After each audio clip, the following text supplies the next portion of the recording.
Utah ओकुत्सु जो season 2 के Shibuya के एंडिंग में आया था। बट व्हाट इफ यूटा उससे पहले आ गया तो क्या?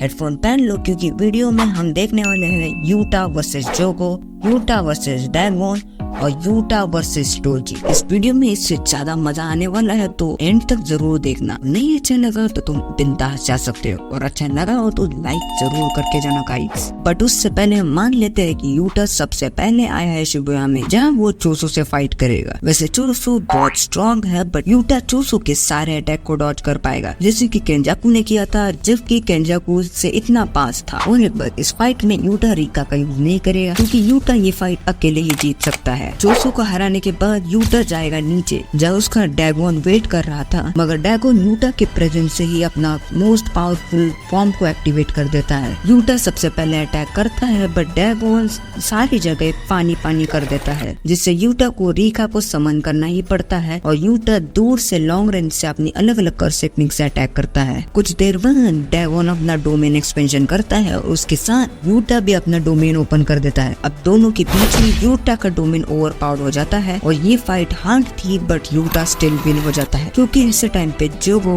यूजी को ढूंढ रहा था और यूजी माहितो से फाइट कर रहा था जहाँ वो केंजाकू से मिलता है जिसने गोजो को सील कर दिया था। ये देख कर यूटा को बहुत गुस्सा आता है और वो केंजाकू के ऊपर अटैक करने लग जाता है but in the end Utah की हार हो जाती है। एक मिनट गुस्सा मत हो जाओ, रीजन सुन लो। यूटा ऑलरेडी चोसो और ड्रैगन से फाइट कर चुका था और उसने ऑलरेडी रिका का भी यूज कर लिया था और भूलना मत कि उसने अपना डोमेन एक्सपेंशन यूज किया था। इसमें बहुत ज्यादा अमाउंट ऑफ कर्स एनर्जी जाती है और नो डाउट कि केंजाकू को ऑलरेडी पता होगा कि यूटा यहाँ आ चुका है तो उसने कुछ तो ऑलरेडी प्लान कर दिया होगा यूटा के लिए। क्या हुआ? वीडियो खत्म?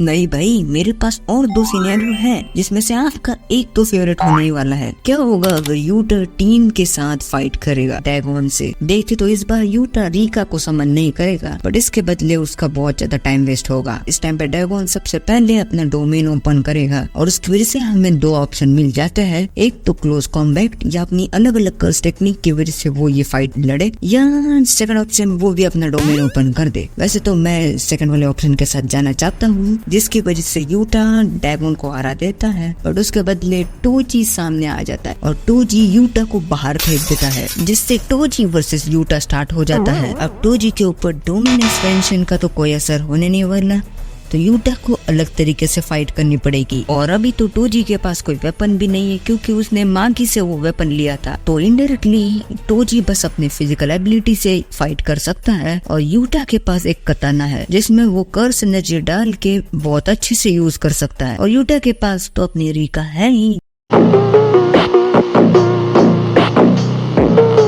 जो टोजी को हराने में बहुत हेल्प करने वाली है। और अगर टोजी के पास कोई वेपन नहीं है तो टोजी यूटा के सामने बस 10 मिनट तक टिक सकता है। और अगर टोजी के पास प्लेफुल क्लाउड है, जिससे प्लेफुल क्लाउड नहीं पता, तो ये एक ऐसा वेपन है जो यूजर की स्ट्रेंथ के ऊपर डिपेंड करता है। अगर ये वेपन किसी सॉर्सर के पास है और वो सॉर्सरर बहुत ज्यादा स्ट्रॉन्ग है फिजिकली तो ये वेपन भी उतना ही स्ट्रॉन्ग हो जाता है। दैट्स व्हाई टोजी के लिए प्लेफुल क्लाउड परफेक्ट वेपन है। और अगर तुम सोच रहे हो कि यूटा इससे हार जाएगा तो बिल्कुल नहीं। यूटा ने ऑलरेडी गेटो को प्लेफुल क्लाउड यूज करते हुए देख लिया था तो उसको अंदाजा तो होगा ही यूटा को ज्यादा टाइम नहीं लगेगा और वो टोजी को खत्म कर देगा। टोजी को हराने के बाद यूटा जल्दी से माकी के पास आता है बट तब तक जोगो ने माकी और सबको जला दिया था। ये देख यूटा जल्दी से रिका को बुलाता है और रिका डायरेक्ट जोगो के ऊपर अटैक कर देती है और यूटा बाकी सबको हील करता है। यूटा फुल्ली सबको हील नहीं कर पाता बट वो एटलीस्ट ठीक ठाक कंडीशन में तक हील कर देता है। बट दूसरी साइड रिका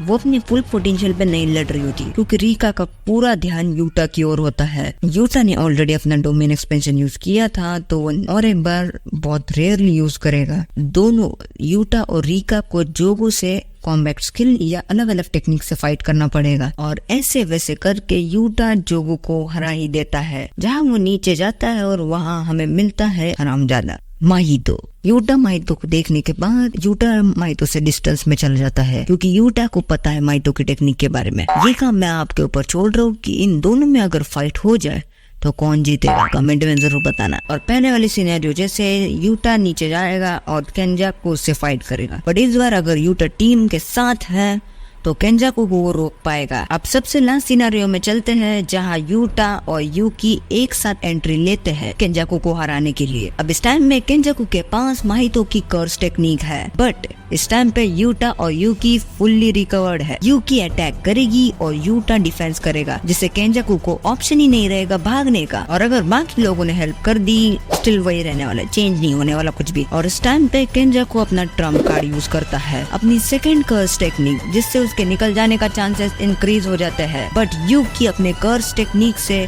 प्रिजन व्हील को अपने पास लेके आ जाती है। केंजाकू इसका यूज करके भागने वाला ही था, तब तक यूटा आके उसका सिर काट देता है और इस तरह हमें सबसे अच्छी एंडिंग मिल जाती है। बट यूटा सीजन 3 में बहुत इम्पोर्टेंट काम करता है, जो आगे जाके बहुत ज्यादा चेंजेस ला सकता है और वो इम्पोर्टेंट भी हो सकता है।